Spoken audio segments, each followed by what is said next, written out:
আসসালামু আলাইকুম ওয়ারাহমাতুল্লাহ। সুপ্রিয় ভয়েস অফ ইসলামের দর্শক মণ্ডলী, আশা করি মহান রব্বুল আলমিনের অশেষ মেহেরবানি ও দয়ায় আপনারা সবাই ভালো আছেন। সম্মানিত দর্শক, আজকে আলোচনা করব একটি দোয়া সম্পর্কে, যা আপনি সেজদারত অবস্থায় 10 বার পাঠ করলে মহান আল্লাহ আপনার সকল মনের নেক আশা পূরণ করে দেবেন। এমনকি আপনি যা চাইবেন আল্লাহ পাক আপনাকে তাই দান করবেন। পুরো আমলটি করার নিয়ম জানতে ভিডিওটি শেষ পর্যন্ত না টেনে দেখুন। আমাদের সমাজে কে না চায় আমার চাওয়া পাওয়াগুলো পূরণ হোক? সবাই চায় আমি আল্লাহ তাআলার কাছে যা চাইব তিনি যেন তাই পূরণ করে দেন। সবাই চায় আল্লাহ তাআলার প্রিয় বান্দা হতে।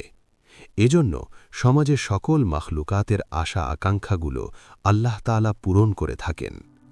আপনি যদি এই দোয়াটি সেজদার মধ্যে 10 বার পাঠ করতে পারেন, তাহলে আল্লাহ তাআলা আপনার মনের সকল চাওয়াগুলো পূরণ করে দেবেন। আমরা এতদিন মোনাজাতে দোয়া করা শিখেছি, অথচ সেজদার মধ্যেও কিন্তু দোয়া করা সম্ভব। সেজদার মধ্যে রব্বুল আলামিনের সবচেয়ে ঘনিষ্ঠ হয়ে যায় বান্দা। হাদিস শরীফে আছে, বান্দা কখন আল্লাহ রব্বুল আলামিনের সবচেয়ে কাছাকাছি চলে যায়? এর একমাত্র উত্তর হাদিস শরীফে রাসূলুল্লাহ সাল্লাল্লাহু আলাইহি ওয়াসাল্লাম বলেছেন যে বান্দা সবচেয়ে নিকটবর্তী হয় যখন সে সেজদায় যায়। তখন বান্দা এবং রব্বুল আলামিনের মধ্যখানে আর কোনো দূরত্ব থাকে না। সুবহানাল্লাহ, আল্লাহু আকবার। আপনি যা চাইবেন আল্লাহ তাআলা তখন তাই কবুল করবেন। সম্মানিত দর্শক, এর জন্য আপনার মনের মধ্যে যথেষ্ট পরিমাণ ইয়াকিন ও ইখলাস থাকতে হবে। দোয়া বা আমল রব্বুল আলামিনের দরবারে কবুলিয়াতের জন্য আপনার দিলের মধ্যে পরিপূর্ণ আস্থা রাখতে হবে। নিয়ম জেনে এবং তা মেনে আমলটি করতে হবে। ইনশাআল্লাহ আল্লাহ তাআলার রহমতে আপনি সফলতা পাবেন। আমলটি করার নিয়ম হল, এই আমলটি করতে হবে আপনাকে তাহাজ্জুদের নামাজের সময়। মনে রাখবেন, এই আমলটি আপনি ফরজ নামাজে সেজদায় করতে পারবেন না। এটি করতে হবে নফল নামাজে। সবচেয়ে শ্রেষ্ঠ সময় হচ্ছে তাহাজ্জুদের নামাজের সময়, কারণ তাহাজ্জুদের নামাজ পড়া হয় শেষ রাতে। আর হাদিস শরীফে আছে, শেষ রাতের একটি বিশেষ সময়ে আল্লাহ রাব্বুল আলামিন নিচের আসমানে নেমে এসে বান্দাদের উদ্দেশ্যে বলেন, কার কি প্রয়োজন আমার কাছে চাও, আমি তা পূরণ করে দেব।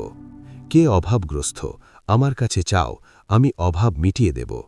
কে ঋণগ্রস্ত আমার কাছে চাও, আমি ঋণ পরিশোধ করার তৌফিক দান করব। আল্লাহু আকবার। আপনি তখন যদি তাহাজ্জুদের নামাজে দাঁড়িয়ে সেজদারত হয়ে রব্বুল আলামিনের দরবারে এই দোয়াটি 10 বার পাঠ করেন, আল্লাহ তাআলা আপনার মনের সকল ইচ্ছাগুলো পূরণ করে দেবেন ইনশাআল্লাহ। দোয়াটি হচ্ছে কুরআন শরীফের আয়াত, যা আমরা সব সময় মোনাজাতে পড়ে থাকি। রব্বানা আতিনা ফিদ দুনিয়া হাসানা, হে রব, আপনি আমাকে দুনিয়াতে কল্যাণ দান করুন। ওয়াফিল আখিরাতি হাসানা, ইয়া আল্লাহ, আপনি আখিরাতেও আমাকে কল্যাণ দান করুন। ওয়াকিনা আযাবান নার, হে প্রভু, আপনি আমাকে জাহান্নামের আগুন থেকে বাঁচান। সূরা বাকারা 201 নম্বর আয়াত। আপনি তাহাজ্জুদের নামাজের ভিতরে সেজদারত অবস্থায় প্রথম সেজদা হোক বা দ্বিতীয় সেজদা হোক, প্রতি রাকাতে হোক, সেজদার তাসবিহ পাঠ করে সেজদারত অবস্থায় এই দোয়াটি দিল থেকে খালিস নিয়তে চোখের পানি ছেড়ে দিয়ে 10 বার পাঠ করবেন।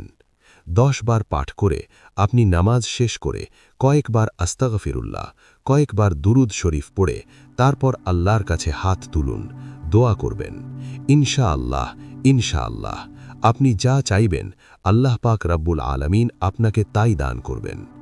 পবিত্র কোরআনে বর্ণিত এই দোয়াকে সর্বশ্রেষ্ঠ দোয়া বলা হয়। হযরত মুহাম্মদ সাল্লাল্লাহু আলাইহি ওয়াসাল্লাম এই দোয়াটি সবচেয়ে বেশি করতেন।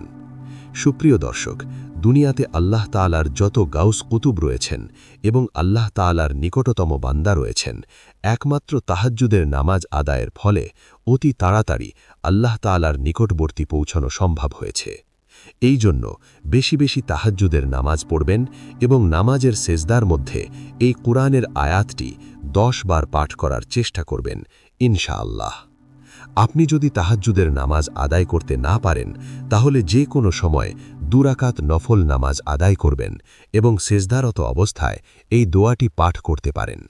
ইনশাআল্লাহ আল্লাহ আপনার দোয়া কবুল করে নেবেন এবং আপনার সকল চাওয়া, সকল অপূর্ণতা আল্লাহ সুবহানাহু ওয়া তাআলা পূরণ করে দেবেন।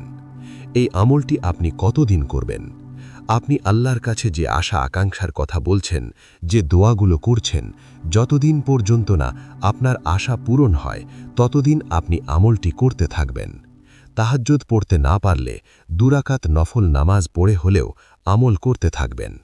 যখন দেখবেন আপনার আশা পূরণ হয়েছে, আপনি যা চেয়েছেন তা পেয়েছেন, তখন সাথে সাথে আমল বন্ধ না করে আপনি বেশি বেশি শুকরিয়া আদায় করবেন। নিঃসন্দেহে আল্লাহ কৃতজ্ঞ ব্যক্তিদের অনেক ভালোবাসেন, পছন্দ করেন। ইনশাআল্লাহ রব্বুল আলামিনের খাজানা তথা তার ভাণ্ডারে অভাব বলতে কোনো কথা নেই। তিনি চাইলে খুশি হন, বান্দা চাইলে নারাজ হয়।